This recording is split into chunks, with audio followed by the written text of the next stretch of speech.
आदरणीय दर्शक नमस्कार, म पुण्य प्रसाद प्रसाई। 1954सम्म दक्षिण एसियाकै शक्तिशाली रूपमा रहेको नेपाली सेनालाई भारतीयहरूको षड्यन्त्रले कसरी शक्तिहीन बनाइयो, आज म चर्चा गर्न गइरहेको छु। कृपया पुरा भिडियो हेर्नुहुन अनुरोध पनि गर्छु। अहिले नेपालको अतिक्रमित भूभाग फिर्ता ल्याउनको लागि दस्तावेजहरूको संग्रह गर्नु पहिलो आवश्यकता भएको छ, किनभने भारतले वार्ता गरेर यो समस्या सुल्झाउने भनिसकेपछि हामीसँग हाम्रा ती क्षेत्रहरू भएको प्रमाण पनि दिनुपर्ने हुन्छ, किनभने उसले कब्जा गरेर बसिसकेको छ। यदि त्यो भूमि उसको सेना नबसेर हाम्रो सेना बसेको भए सायद भारतले यो भूमि मेरो हो भनेर प्रमाण दिनुपर्ने हुन्थ्यो, तर शक्तिले हामीलाई बाध्य पारेको छ, किनभने उसले आफ्नो शक्ति त्यहाँ प्रयोग गरिसकेको छ, सेना त्यहाँ बसिसकेको छ र जहाँ जहाँ उसले सेनाहरू राख्छ, जहाँ जहाँ उसले भूमि कब्जा गर्छ, अब त्यहाँ हामीले प्रमाण दिँदै हेर्नुपर्ने अवस्था सिर्जना भएको छ। तर नेपाल सरकारसँग कुनै पनि किसिमको दरिलो प्रमाण छैन र उनीहरूले तयार गरेका छैनन्। घुसखोर र भ्रष्टहरूले धेरै प्रमाणहरू गायब पारिसकेका छन्, बेचिसकेका छन्। तपाईले अहिले परराष्ट्र मन्त्रालयमा गएर सुगौली सन्धिको मूल कपी छ भनेर सोध्नुभयो, परराष्ट्र मन्त्रीलाई नि सोध्नुभयो भने उनीहरूले भन्ने छन् छैन। 1950 को सन्धिको मूल कपी छ भनेर सोध्नुहोस्, त्यो पनि छैन। त्यति मात्र होइन, त्यहाँका महत्त्वपूर्ण दस्तावेजहरू सबै यिनीहरूले बेचेर खाइसकेका छन्। परराष्ट्र मन्त्रालय यति सहज पहुँच छ बाहिरियाहरूको, तपाईँ सुन्दाखेरि पनि तपाईँलाई अपत्यारिलो लाग्छ र त्यहाँको नीति नियम हेर्नुहुन्छ भने कुनै एउटा नगरपालिका जस्तो लाग्छ परराष्ट्र मन्त्रालय, जहाँ जोसुकै र जुनसुकै बेला पसोस् र जेसुकै सामग्री हेर्न र त्यहाँबाट लिन सक्ने अवस्था छ। नेपालमा सबै क्षेत्र यस्तै छ र तपाईँ अभिलेखालयमा जानुभयो भने पनि त्यही देखिन्छ र त्यहाँ कुनै अभिलेखहरू पनि ठिक ढङ्गले राखिएका हुँदैनन्, जसको कारणले हामीले महत्त्वपूर्ण दस्तावेजहरू गुमाइरहेका छौँ। यो कारणले हामी नेपालीहरूको प्रमाणहरू जुन कुनै पनि समय संयुक्त राष्ट्र सङ्घमा समेत पेश गर्नुपर्ने हुन सक्छ, ती प्रमाणहरू लोप पारिएका छन्। र यस्तै विविध गतिविधिले गर्दा नेपाली मानिसहरू नेपालको नुन खाएर नेपाली जनताले तिरेको करबाट आय आर्जन गरेर यहाँका मानिसहरू विदेशीको दलाली गरिरहेका छन्। अतिरिक्त सुविधा पाउनको लागि विदेशीको दलाली गर्ने यस्ता मानिसहरूले यो नेपाल देशलाई कमजोर बनाउँदै लगिरहेका छन्। धेरै अघिदेखि यही कारणले नेपाल कमजोर भइरहेको। अप्रिल 1954 ताका नेपाल राजनीतिक संक्रमणबाट गुज्रिरहेको थियो। नेपालमा भारतको राजनीतिक प्रभाव यति शिखरमा थियो, चरम चुलीमा थियो भनिसाध्य छैन।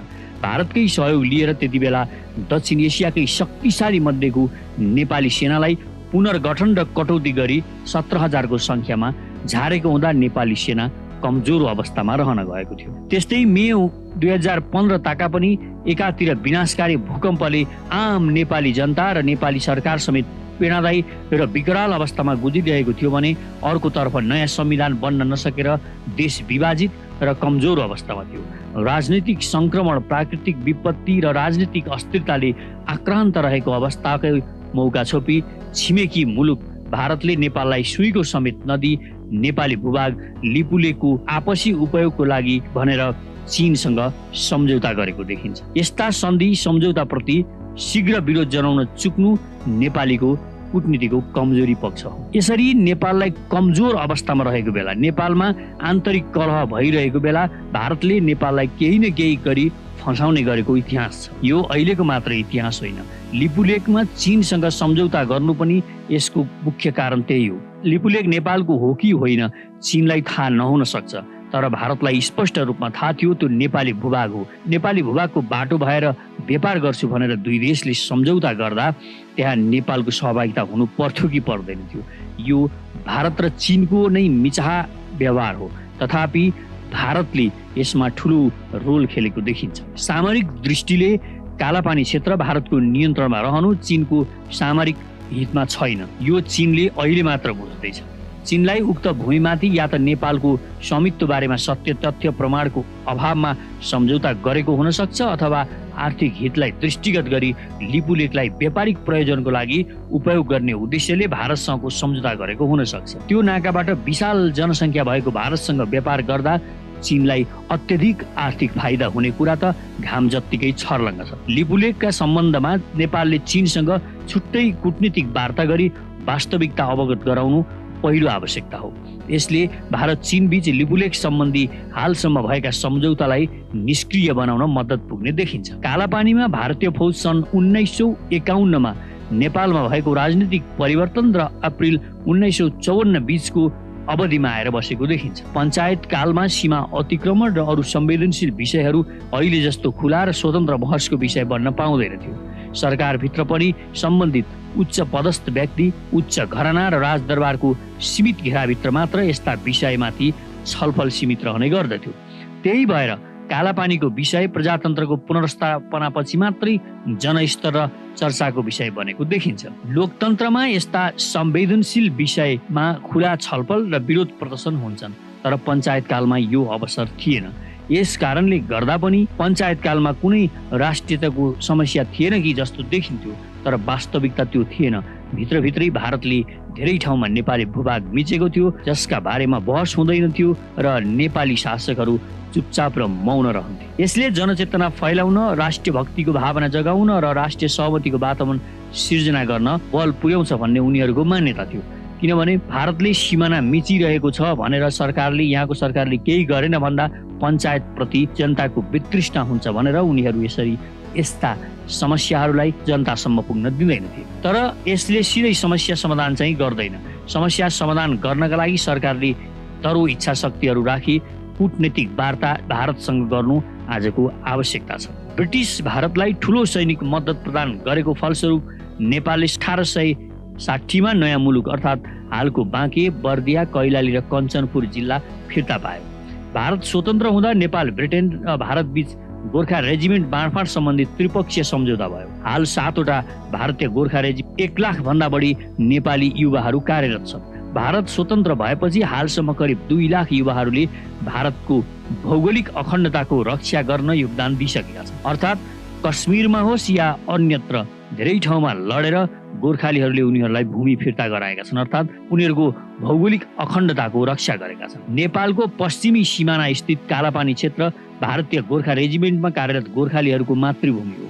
गोर्खाली सैनिकहरूले सन् 1962 को भारत चीन युद्ध, भारत पाकिस्तान बीचको सबै युद्धहरूमा बङ्गलादेश, श्रीलङ्का, सियानचिन लगायत संयुक्त राष्ट्रसङ्घीय शान्ति मिसन अन्तर्गत लेबनान, सुडान र सिरियालोनमा योगदान दिइसकेका छन्। नेपालले सैनिक मद्दत गरे बापत ब्रिटिस भारतले नयाँ मुलुक फिर्ता गरेर सहयोग गरे जस्तै स्वतन्त्र भारतलाई सैनिक मद्दत गरे बापत ब्रिटिस भारतसँग भएका सीमा सम्बन्धी सन्धि सम्झौताबाट कायम भएको नेपाली भूभाग कालापानी क्षेत्र फिर्ता गरेर उसले नेपालको भौगोलिक अखण्डता कायम राख्न सहयोग गर्नुपर्छ। साथै भारतले यो सहयोगको बावजुद दार्जिलिङ र कालिम्पोङ जुन क्षेत्र छ त्यहाँ भएर फुलबारी बन्दरगाहसम्म जानको लागि सम्भवतः त्यो क्षेत्र नेपाली भूभाग हुनुपर्छ। अर्थात् सुगौली सन्धिको जुन सम्झौता छ त्यो सम्झौताले छुन नसक्ने पूर्वतिरको भूभाग उसले नेपाललाई सुम्पिनु आजको आवश्यकता हो र यसो गरेको खण्डमा मात्र भारतसँग सम्बन्ध राम्रो हुन सक्छ। नत्र उसलाई हामीले गर्दै जाने र ऊ चाहिँ सबै थोक फ्रीमा पाउन चाहने, यहाँका जवानदेखि लिएर यहाँको पानी सम्पूर्ण कुराहरू फ्रीमा लिन खोज्ने उसको कुनियतप्रति हामी सचेत रहनु आजको आवश्यकता हो। भारतीय प्रधानमन्त्रीहरूले छिमेकी मुलुकसँगको सम्बन्ध सुधार गर्न विभिन्न नीतिहरू अघि सारेका छन्। वर्तमान प्रधानमन्त्री नरेन्द्र मोदीले पनि छिमेकी पहिलो नीति अवलम्बन गरेका छन्। सन् 2014 मा नेपाल भ्रमण गर्दा नेपालको संविधानलाई सम्बोधन गर्दै उनले भारतीय गोर्खा रेजिमेन्टमा कार्यरत गोर्खा सैनिकहरूले भारतको राष्ट्रिय सुरक्षामा पुर्याएको योगदानको खुलेर प्रशंसा गरे। नेपाल र स्वतन्त्र भारत सम्बन्धको पहिलो जग भनेकै गोर्खा रेजिमेन्ट हो। भारतले नेपालको राजनीतिक परिवर्तनमा गरेको सहयोग नेपालीहरूले बिर्सेका छैन। भारतको भौगोलिक अखण्डताको रक्षा गर्न नेपालले गरेको सैनिक सहयोग पनि उसले बिर्सेको छैन र बिर्सन हुँदैन। आन्तरिक राजनीतिक परिवर्तनमा गरेको सहयोगभन्दा राष्ट्रिय सुरक्षाका विषयमा गरेको सहयोग विशिष्ट र गहन र दीर्घकालीन महत्त्व हुन्छ। नेपाली युवाहरूले भारतको राष्ट्रिय सुरक्षामा ज्यान आहुति समेत दिएका छन्। यो योगदानलाई भारतले कहिले पनि बिर्सनु हुँदैन। यसको शक्ति र ताकत बुझेर भारतसँग कूटनीतिक वार्ता गर्दा यसको भरपूर उपयोग गर्नुपर्छ। भारतीय सेना कार्यरत नेपालीहरू नेपालका पनि ताकत हो। नेपालका लागि भारतीय पूर्व राजदूत श्याम शरणको भर्खरै प्रकाशित एउटा लेखमा आफ्नो अनुभव बाँड्दै भनेका छन्, नेपालीहरू कालापानी जस्तै मुद्दाहरू राजनीतिक उद्देश्यले उठाउनकै लागि उठाउँछन्, तर त्यसपछि गम्भीर वार्तामा आउँदैन। अर्थात् यो देशका राजनेताहरू कुनै पनि मुद्दाहरूलाई भारतसँग छलफल गर्न चाहँदैनन् र त्यसलाई सुल्झाउन चाहँदैनन् भन्ने देखिएको छ। किनभने त्यो विवाद आउँछ भनेर उनीहरू डराउने गर्छन्। न कालापानी उनीहरूलाई छोड्न सकिन्छ, न त्यो नेपाली राजनीतिहरूले वार्ता गरेर ल्याउन सक्छन्। अहिलेको सबैभन्दा ठुलो समस्या भनेको यहाँको कूटनीतिक कमजोरी नै हो। हुन पनि ब्रिटिस र भारत नेपाल बीच सीमाङ्कन जस्तो जटिल र संवेदनशील विषय निराकरण भई सीमा स्तम्भहरू समेत गाडिसकेको पृष्ठभूमिमा स्वतन्त्र भारत र नेपाल बीच पुनः यो समस्या उत्पन्न हुनु, समस्या अझै गहिरिँदै जानु र समस्या समाधानका लागि गम्भीर कूटनीतिक वार्ता समेत हुन नसक्नु दुःखदायी छ। स्वतन्त्र भारत ब्रिटिस इन्डियाको निरन्तरता भएकाले नेपालले ब्रिटिस इन्डियासँग गरेका सबै सन्धि सम्झौता भारतले हुबहु स्वीकार गर्नुपर्ने हुन्छ। यद्यपि सन् 1950 को नेपाल भारत मैत्री सन्धिको धारा 8 मा सन्धिमा भारत तर्फबाट ब्रिटिस सरकारसँग भएको सबै सन्धि सम्झौता र इन्गेजमेन्टहरू रद्द गरिएको छ भनी उल्लेख भएकाले नेपालको सीमा सुगौली सन्धि पूर्वको अवस्थामा फर्केको अर्थ समेत लाग्न सक्छ। यद्यपि यो कानुन विश्लेषणको विषय भएकाले यसबारे पनि लाग्न सक्छ।